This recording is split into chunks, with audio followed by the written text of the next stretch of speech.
Now, what is personal income? Personal income is the sum total of all the incomes that are actually received by the households from all the sources. Obviously, what is our personal income? What is your father's personal income or my personal income? Whatever income that I am earning or I am receiving from all the sources. Okay. Like private income, it also includes both factor and transfer income. Like in the private sector it includes both the factored incomes as well as the transfer incomes. In personal income also, we will include everything, that is the income earning that is coming from all the sources.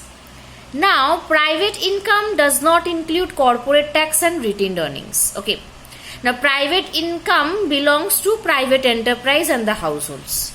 However, personal income refers to the part of the private income which is received by the households only. Obviously, private income, what did we say? It includes both factored income and transfer income. In that case, factored income is earned by the household. Okay, so that is why they are telling personal income refers to that part of the private income which is received by the households only. Okay. Now, personal income does not include corporate tax, such as the taxes paid by the private sector to the government. Personal income does not include retained earnings, which are retained by the private sector for further expansion of their production. So, tax and the savings of the private sector are not included in the personal income of the household. So, thus, the personal income of the household only includes the factored earnings. Okay. Now we have personal income and private income difference, personal income and national income difference. These difference, children, I am again telling, are very, very important. Personal disposable income. What is the meaning of the word dispose? Means which we are letting off. Means which we are letting off go. Okay. So personal disposable income refers to that part of the personal income which is actually available at the disposal of the household. Means which is actually available with us, which we can spend. The cash which is with us, which we can spend, that is the disposable income. It is a part of the personal income which is left with the household after making payments of taxes, fees and other miscellaneous receipts of the government. So, what is this personal disposable income? The cash which is left with us for further spending. How can we determine it?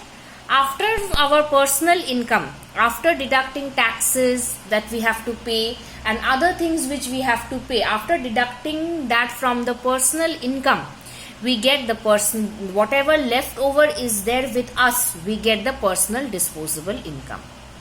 So personal disposable income is equal to personal income minus personal taxes minus miscellaneous receipts.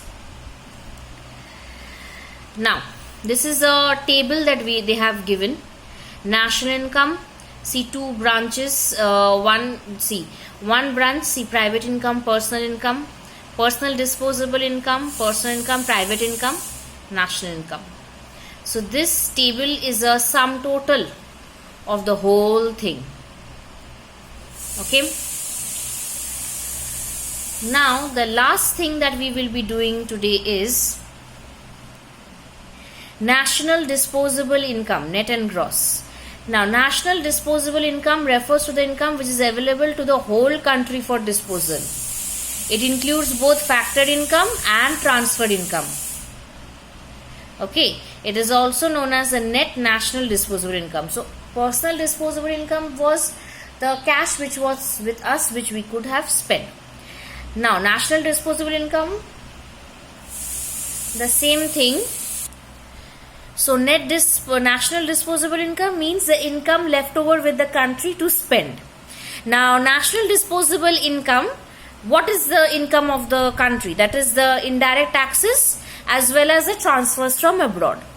So, net indirect taxes is the income of the government and it is free to use it any way it likes.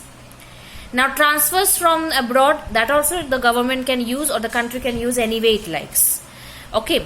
So, national disposable income is equal to national income plus net indirect tax plus net current transfers from abroad. So, another way to calculate national disposable income is national consumption expenditure plus national savings. Means the savings of the government plus the consumption expenditure. Okay, now what is this national consumption expenditure? The national consumption expenditure is the sum total of private final consumption expenditure and government final consumption expenditure.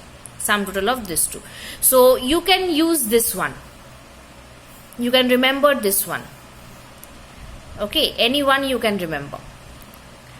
Now we did the national disposable income. To come to the gross national disposable income, what we have to do? Now we are coming to gross. For gross we have to add. Remember, for net we have to minus. For gross we have to add. So to come to the gross national disposable income, we will be adding. So that is equal to net national disposable income plus depreciation. Okay. So is it clear? See, here also we have got a chart. National income. Net indirect tax plus net current transfers from the rest of the world. It is giving me net national disposable income. When I am adding depreciation to come to gross, we are coming to gross national disposable income. When we are subtracting depreciation, obviously we will come to again net national disposable income. Subtracting NFI, net current transfers and net indirect taxes, we are getting national income. So it is a circle. Adding is giving us gross. Subtracting depreciation and subtracting these two components, we are getting the net and the national income. So it's clear to everyone. So from tomorrow we will be moving to Indian economics. Okay, thank you.